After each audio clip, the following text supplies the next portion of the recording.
మే 27న జరిగిన పట్టభద్రుల ఎమ్మెల్సీ ఉప ఎన్నికలో బీఆర్ఎస్ పార్టీ డబ్బు ద్వారా మాత్రమే గెలవాలని దుర్మార్గమైన ప్రయత్నం చేసిందని బీజేపీ సీనియర్ నేత రఘునందన్ రావు ఆరోపించారు.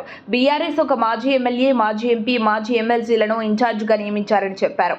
ఓట్లు కొనేందుకు బీఆర్ఎస్ పార్టీ తన అధికార bank account bank of Baroda Banjara Hills branch నుంచి నిన్న 30 కోట్ల రూపాయలను పార్టీ ఇన్ఛార్జీలకు ట్రాన్స్ఫర్ చేశారని సంచలన ఆరోపణలు చేశారు.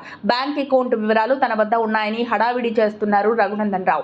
ఆ బ్యాంకు ఖాతాను ఫ్రీజ్ చేసి విచారణ జరపాలని డిమాండ్ చేస్తున్నారు. అయితే ఆ బ్యాంకు ఖాతా నుంచి డబ్బులు వెళ్లింది ఎవరికి, ఎందుకు అనేది ఆయనకు ఎలా తెలుసని నెటిజన్లు ప్రశ్నిస్తున్నారు.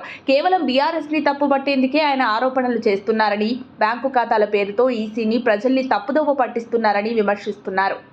అనంతరం ఒక ఇంటర్వ్యూలో మెదక్ బీజేపీ ఎంపీ అభ్యర్థి రఘునందన్ రావు మాట్లాడుతూ బీజేపీకి బీఆర్ఎస్కి మధ్య ఉన్న వ్యత్యాసాన్ని తెలిపారు. రేవంత్ రెడ్డిని నిలదీయాలంటే మేము ఆధారాలతో మాట్లాడతామన్నారు.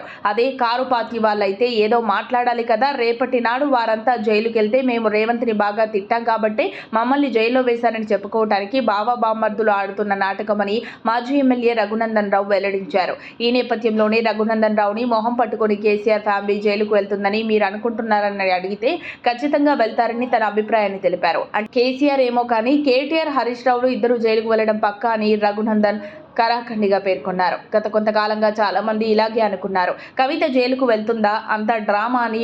ఇప్పుడేమైంది, బొక్కలో వేశారా లేదా అని రఘునందన్ ఉదాహరణ చెప్పారు. అయితే కవితని బీజేపీ వాళ్ళు అరెస్టు చేయలేదని, తగిన ఆధారాలు దొరకడంతో ఈడీ అరెస్టు చేసిందని పేర్కొన్నారు.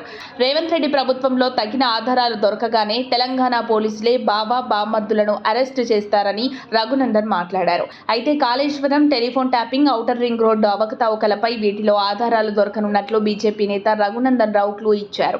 ఈ పార్లమెంటు ఎన్నికల ఫలితాల తర్వాత కేటీఆర్, హరీష్ రావులను అరెస్టు చేసేందుకు రేవంత్ సర్కార్ ఆధారాలు సేకరించేందుకు వేగంగా పనిచేస్తుందని రఘునందన్ రావు ధీమా వ్యక్తం చేశారు.